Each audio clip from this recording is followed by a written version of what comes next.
everybody. Welcome to the Elevate Talk Show. I am your host, Deanna Johnson Cauthen. And I'm Adrianna Cauthen, your co-host, and we're the mother-daughter talk show that's here to elevate your family. If you haven't done so already, please take a second to like this video and to subscribe so that you don't miss any of our upcoming episodes. Yes. And we are in a new season 4 of the Elevate Talk Show. And we have some new and exciting things on the show for you this season, including some live streams. So make sure that you look for us on your YouTube feed. Adriana, what do we have planned for this week? Yes, so in this week's Around the Town, we're going to take you to Westside Park, which is the largest green space in the city of Atlanta. In this week's conversation segment, my mom will be sitting down with Carlos Tellez and Peter Yu to talk about how the church responds to mental health issues. And in our new fashion hacks segment, I'm going to be talking about how you can dress stylishly even if the current trends don't work for your body type. Right, that's right. All of that. And we will be doing our wonderful meal of the week. Adriana will take us through our paces. She is going to teach you guys, how to make a delicious, succulent chicken Parmesan. Isn't that right? Yes. That's right. So we have a lot planned for the show. We have to take a break. Don't go away. We will be back.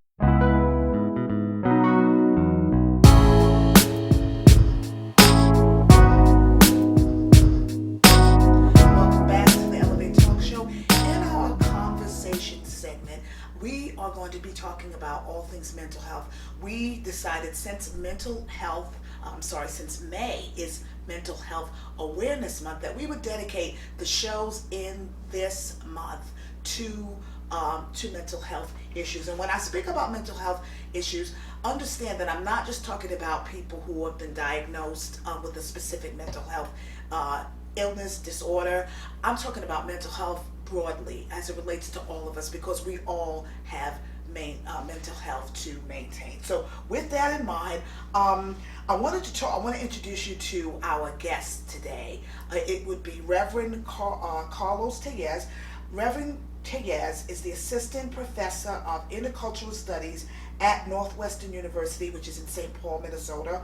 And we'll also be talking with Reverend Peter Yu, who is the Head of Discipleship and Pastoral Resident at New City Church in Newton, Massachusetts. They both were former pastors at Grace Church of Northeast Atlanta, here in Atlanta, Georgia. My former pastor, so I know these fellas pretty well. Terrific guys.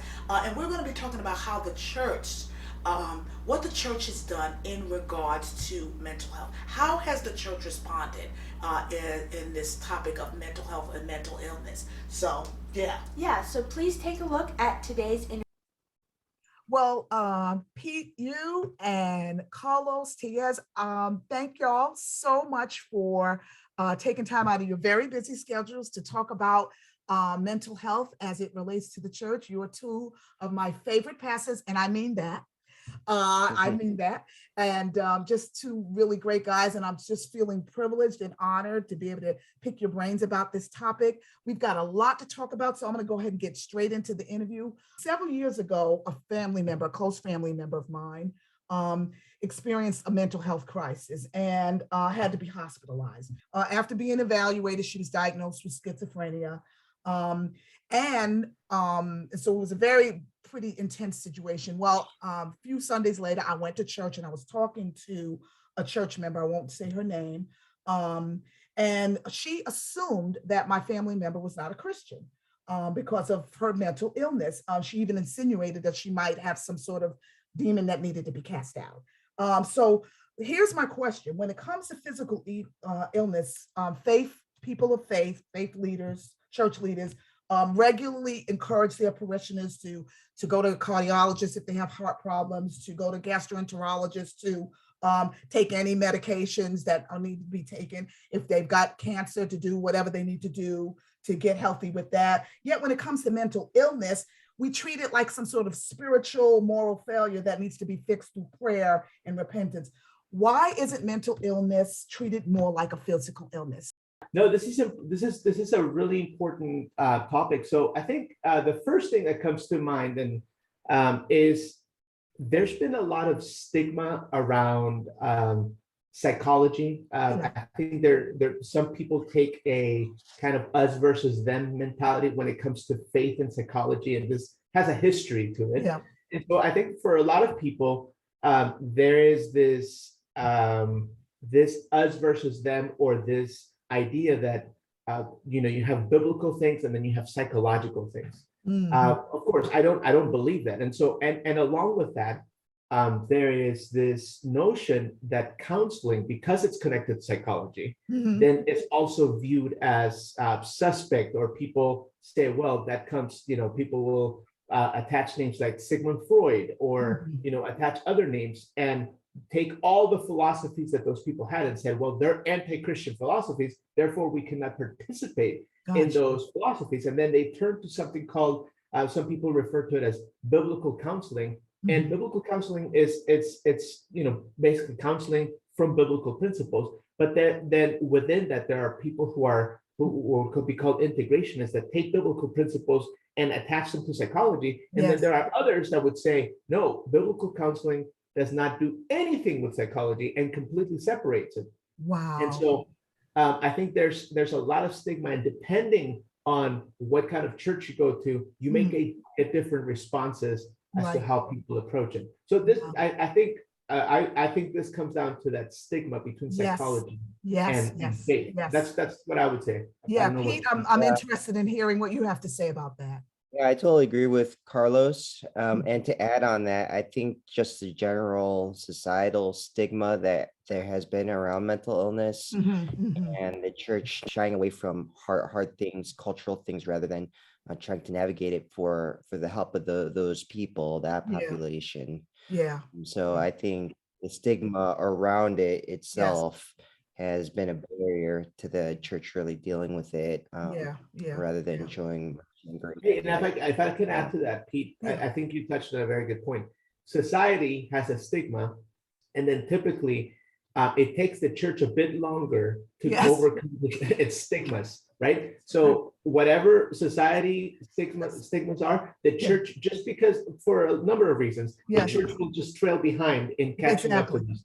I was talking to Andrew, my husband, about this. And so we've talked about that, amongst ourselves, because I'm like, where is that coming from? And he mentioned, the scriptures in the, in the New Testament, where Jesus comes and, casts out demons. So I just think it's all mixed up in there together. So you mix the stigma with the ignorance and you just have a nasty situation. Yeah. Yeah, Yeah, and to go along with that, I Yeah. think people either over spiritualize, like Definitely. everything is a demon, or under spiritualize, where there is no spiritual world, and it's all just This you is know true. So that's the chemicals. other extreme.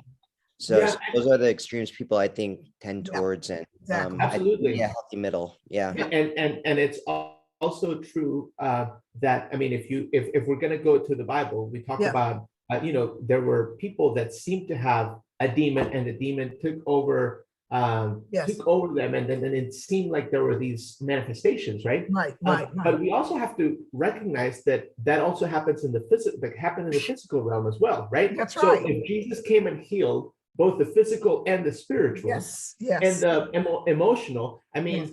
just because a demon took over, because which I do actually believe happens, Right. I think we can still, like just like Pete said, we can still recognize that there are illnesses Yes. that can come Yes. from demonic True. influence. That's true. That's true. But that doesn't mean that every illness That's comes from right. demonic influence. Exactly. That doesn't mean that. And they're just like physical illnesses, Yes. Yes. and it's the same thing. We need Yeah. to just recognize Yeah. that Yeah. I love Jesus that. also I healed. love that. I mean, love that just recognize that. explanation. Let me move on. This is another story. Recently, a pastor friend of mine,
Yeah, ministry is not easy. Um, It's yeah, tough. easy to burn out. Yeah. I think the whole self-care and Yes. um, yeah, mental health is Yeah. very It's important. big. It's So big. It's big. Yeah. yeah. Wow. It's we have a phrase in Spanish Yes. that basically says that says that doctors also get sick, right? Yes. Doctors have to go to the doctor, right? Yes. And Yes. so, and actually, pastors should be the first to Yes. recognize Yes. whenever there's an issue internally. Yeah. that Yeah. that should be like, if you are able to see it in others, then we should able to recognize, like, we're Exactly. broken, we're feeble, Yes. we are weak. And Yes. that weakness, as Paul says, that weakness is actually our strength. So recognizing it, like Pete said, Yes. talking about it, and Yes. actually taking the step and going to counseling, and then Yes. tell people that you're Yes. going to counseling. Yes, right? that's a And good tell people- word. But I just think y'all, because I think you touched on a lot of really good stuff. I think I think this interview is going to resonate with a lot of people. That's why I wanted to do it. Thank y'all for taking time out your schedule. I love you both, and we'll talk soon. Thank you, Yeah. Deanna. All right, I big love good you too.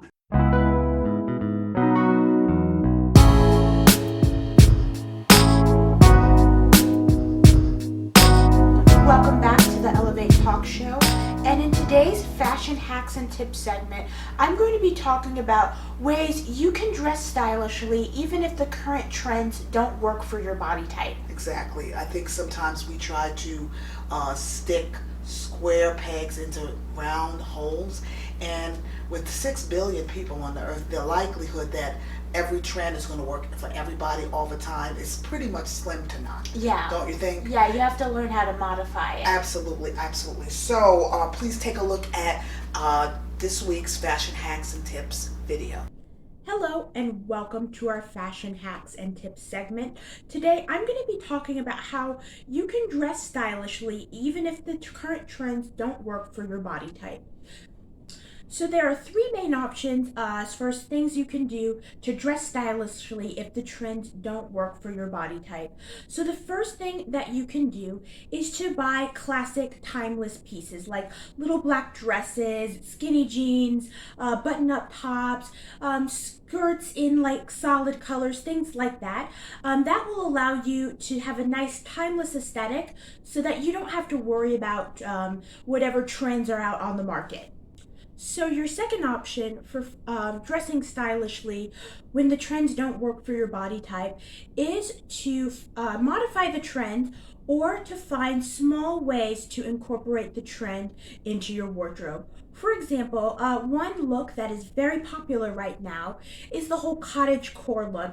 Everybody likes the flowy dresses and the ruffles and the frills and the pastel colors, but all those ruffles and frills don't work on certain body types, especially for people who look better in clean lines. So there are other ways you can incorporate that look in small ways. For example, you could buy a nice floral print handbag like the one in this picture. Or you could wear structured pieces in pastel colors so that you can have that airy, carefree look, but still have, the nice clean lines if that suits your body type better. Well, I hope these fashion tips are helpful for you, and I hope you're able to use them and incorporate them into your life. And I can't wait to see you in our next Fashion Hacks and Tips segment.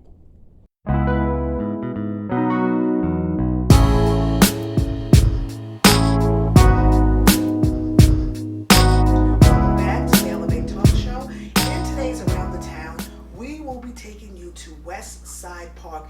This is in the city of Atlanta, and it's considered city of Atlanta's largest green space. We visited there several months ago. Beautiful space, beautiful place, lots of room to walk and run and rollerblade and ride a bike, just all things recreational. So please turn your attention to our time at Westside Park in the city of Atlanta. This week, the Elevate Talk Show takes you around the town to Westside Park, City of Atlanta's largest green space. Westside Park, which is located at 1660 Johnson Road in Northwest Atlanta, has 2 entrances off of Johnson Road, the iconic dinosaur ribcage entry and the driveway near the cell phone tower. Westside Park offers an adventure for those who love being out in nature. Whether it's walking, cycling, or just a photographic opportunity, there are over 280 acres of green space and trails for those who love the great outdoors. The park provides signage and well-designed graphics to enhance pedestrian and bicycle traffic. The park also has elements that include educational facilities and venues for events. Westside Park, which opened in August of 2021, is located at the Bellwood Quarry Reservoir, which holds 2.4 billion gallons of emergency drinking water for City of Atlanta residents. Additionally, the park's grand overlook offers the public breathtaking panoramic views of the reservoir and the Atlanta skyline. Another notable mention is that the park's 400-foot deep quarry is a popular filming location, and it can be seen in movies such as The Walking Dead, Stranger Things, and The Hunger Games.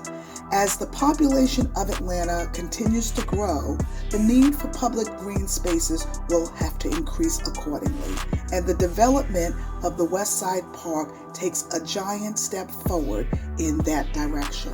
For more information about Westside Park, visit www.westsidepark-atl.com. Well, we hope you enjoyed our adventures at Westside Park. We need to take a break. Don't go away. We'll be back.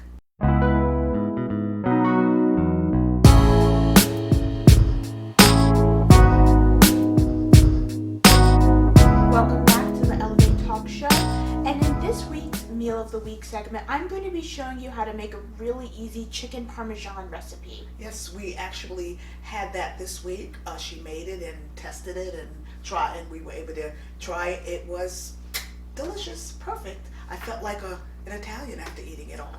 And so definitely want to try this recipe. So turn your attention to Adrianna's Meal of the Week. Hello and welcome to our Meal of the Week segment. Today I'm going to be showing you how to make chicken parmesan. So let's get started. Okay, so first we're going to start off by making the breading and seasoning our chicken. So right here I have 3 cups of breadcrumbs. You can just take any type of bread you have access to and just run it through your blender or food processor and it'll make nice breadcrumbs. And I have 2 cups of all-purpose flour. So I'm just going to dump that in there, and then I'm going to mix our flour and our breadcrumbs. So now I'm just going to set this aside for the next step. So now let's take our chicken. So I'm just going to lay this out here on the cutting board. So I have 3 chicken breasts that I have cut in half and pounded out so that they're nice and thin. And I'm going to season them with some salt,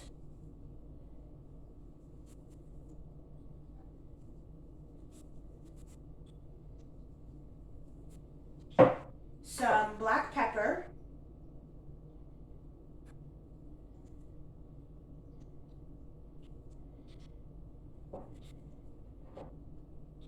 some garlic powder,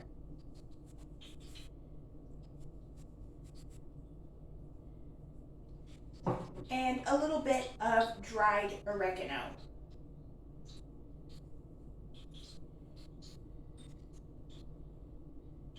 Alright, so now that we've seasoned our chicken, we're going to move on to the next step.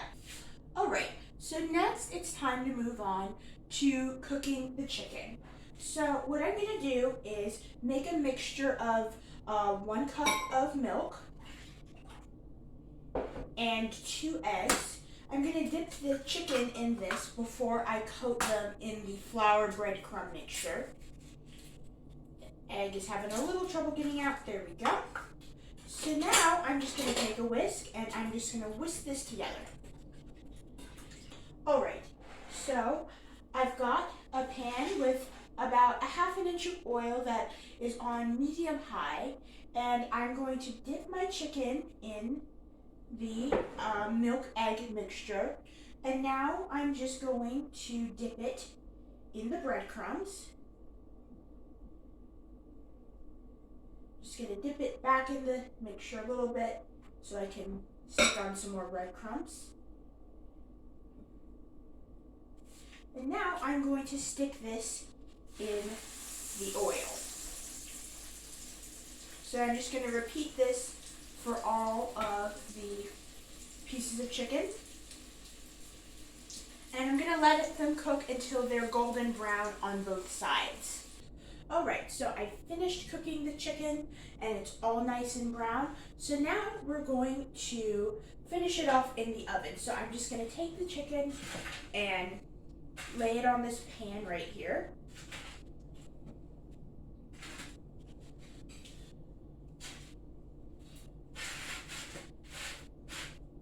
And now I'm going to grab some homemade marinara sauce. You can use some spaghetti sauce that you got at the store, or you can make your own. And I'm just going to take about a quarter cup of the sauce and put that on top of each piece of chicken.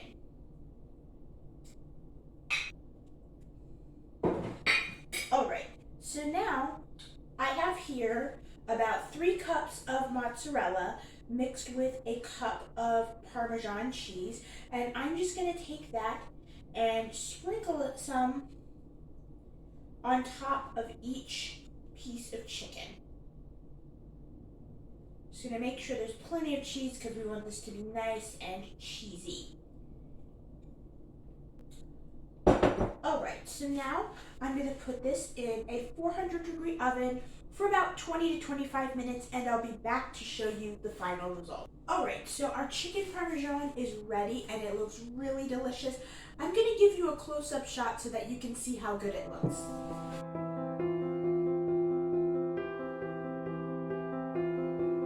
Well, I hope you enjoyed that recipe, and I can't wait to see you again next week.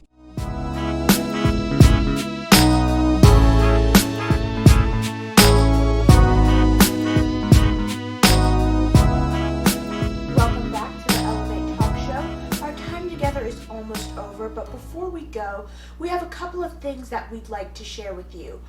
First of all, we've looked at our video analytics and we've noticed that a large percentage of you people that are watching our show every week are not subscribing.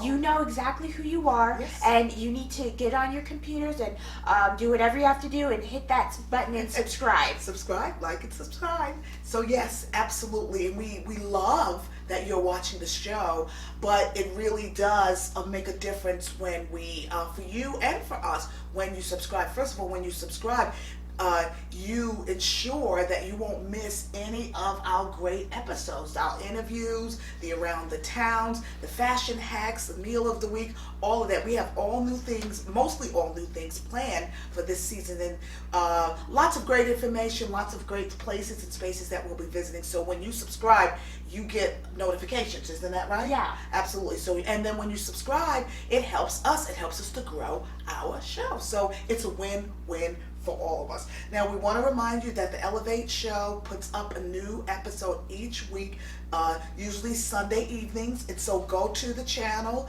and look for the new episode for the week. You can also live stream us on by going to www.decab25.com, or you can catch us if you live in the Atlanta, Georgia area, specifically if you live in DeKalb County. You can go, you can see us on DeKalb 25 at 7 p.m.